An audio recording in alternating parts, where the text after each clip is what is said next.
உனக்கு பாக்கியமும் நன்மையும் உண்டாயிருக்கும். உனக்கு பாக்கியமும் நன்மையும் உண்டாயிருக்கும்.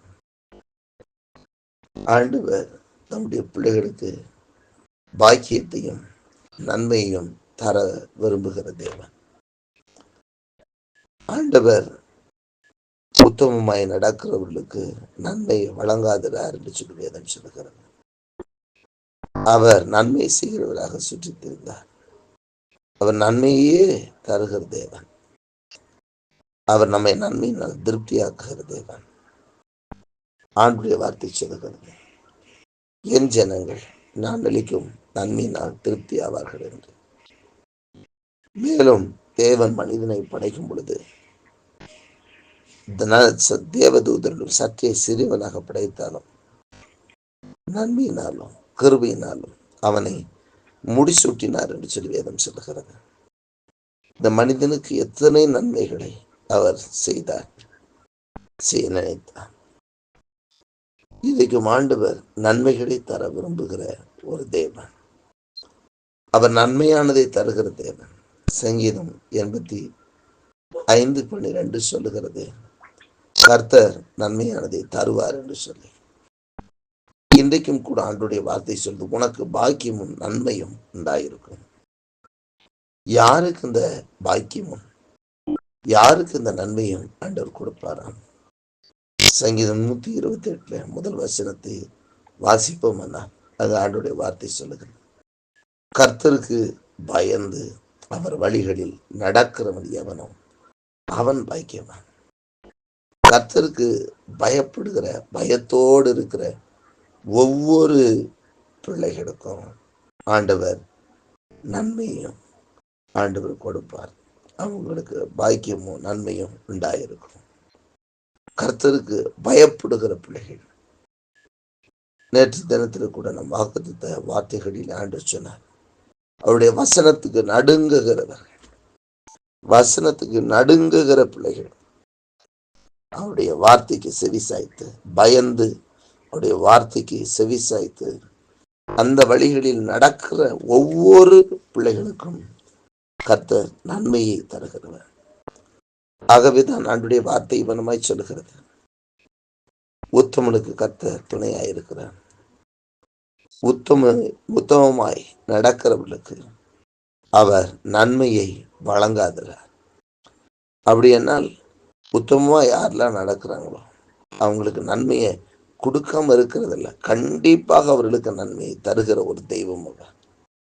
ஏனென்றால் அவர் நன்மை செய்கிறவராகவே சுற்றித் திரிந்தார். அப்போஸ்தலர் 10:38 சொல்லுகிறது, அவர் நன்மை செய்கிறவராக சுற்றித் திரிந்தார் என்று சொல்லி.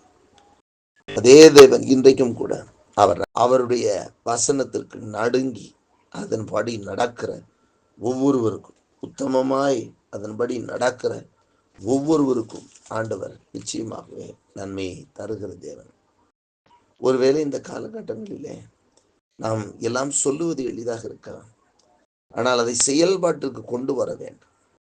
எளிதாக நாம் சொல்லிவிடுவோம், ஆனால் அதை செயல்பாட்டுக்கு கொண்டு வருவது என்பது அரிதுதான். ஆனால் யார் அதை செயல்பாட்டுக்கு கொண்டு வருகிறார்களோ அவர்களே பாக்கியவான்களாக இருப்பார்கள். வேதம் சொல்லுகிறது, தேவனுடைய ராஜ்யம் பேச்சிலே அல்ல, அது பலத்திலே இருக்கிறது. தேவனுடைய ராஜ்யம் பேச்சிலே அல்ல, அது பலத்திலே இருக்கிறது. மேலும் நீங்கள் பார்ப்பீர்கள், நீதிமொழிகள் 13ஆம் அதிகாரம் 21ஆம் வசனத்திலே இவனமாய் சொல்லப்பட்டது, பாவிகளை தீவனை தொடரும், நீதிமான்களுக்கோ நன்மை பலனாக வரும். யார் நீதிமான்களாக இருக்கிறார்களோ அவர்களுக்கு நன்மைதான் பலனாய் வருமா? நீதிமான்கள் என்றால் யார்? ஆண்டவராய் இயேசு கிறிஸ்துவின் இரத்தத்தினால் கழுவப்பட்ட ஒவ்வொரு நீதிமான்களாக்கப்படுகிறார்கள், பரிசுத்தவான்களாக்கப்படுகிறார்கள். இந்த நீதிமான்களுக்கு நன்மைதான் பலனாய் வருமா? நாமும் கூட இந்த உலகத்தில் பிறந்த ஒவ்வொரு மனிதனும் பாவியா இருக்கிறான். யாரெல்லாம் இந்த இயேசு கிறிஸ்துவின் நாமத்தினாலே பாவ மன்னிப்பு நிச்சயத்தை பெற்றுக் கொள்கிறார்களோ, விசுவாசத்தினால் நீதிமான்களாக்கப்படுகிறார்களோ, இவர்களுக்கு கர்த்தர் நிச்சயமாகவே நன்மைகளை கொடுக்கிற தேவனாயிருக்கிறார். அவர்களுக்கு நன்மைதான் பலனாய் வரும் என்று சொல்லி வேதம் சொல்கிறது. நாமும் கூட இந்த நாளில ஆண்டுடைய கரத்துல முழுவதுமாக அர்ப்பணிப்போம். நிச்சயமாக அவன் நமக்கு நன்மையை தருகிற தேவன். உனக்கு பாக்கியமும் நன்மையும் உண்டாயிருக்கும் என்று சொல்லி இன்றைக்கு வாக்கு பண்ணுகிற தேவன். ஒருவேளை நீங்கள் எதிர்பார்த்திருந்த காரியங்களிலே ஏமாற்றங்களின் வழியாக கடந்து போயிருப்பீங்கன்னா, இன்றைக்கு ஆண்டவர் உங்களுக்கு பாக்கியத்தையும் நன்மையும் தந்து உங்களை சந்தோஷப்படுத்த விரும்புகிறார். உங்களுக்கு பாக்கியம் நன்மையும் உண்டாயிருக்கும். அவர் உங்கள் பேரில் நினைவாயிருக்கிறார். ஒன்று மாத்திரம், ஆண்டவரே உமக்கு பயப்படுகிற பயத்தை எனக்கு தாரும். அருமையான இயேசு கிறிஸ்து இந்த பூமியிலே அவர் ஊழியம் செய்த பொழுதும் கூட அவர் மேல் கர்த்தருக்கு பயப்படுகிற ஆவியானவர் இருந்தார் என்று சொல்லி வேதம் சொல்கிறது. நாமும் கூட கர்த்தருக்கு பயப்படுவோம். அதே போல பிதாவின் சித்தத்தின்படியே அவர் நடந்தார். அவர் என்ன சொன்னாரோ அதை செய்தார் என்று இன்றைக்கும் கூட ஆண்டவரே உம்முடைய வழிகளிலே எங்களை நடக்க எங்களுக்கு கிருபை தாரும். நடக்கும்போது பாக்கியமும் நன்மையும் உண்டாயிருக்கும். நீதிமான்களாய் இருக்கிறவர்களுக்கு கர்த்தர் அந்த நன்மையை தருகிறார். உத்தமமாய் நடக்கிற பிள்ளைகள் அந்த நன்மையை அனுபவிப்பார்கள். விசுவாசத்திலே உத்தமம்.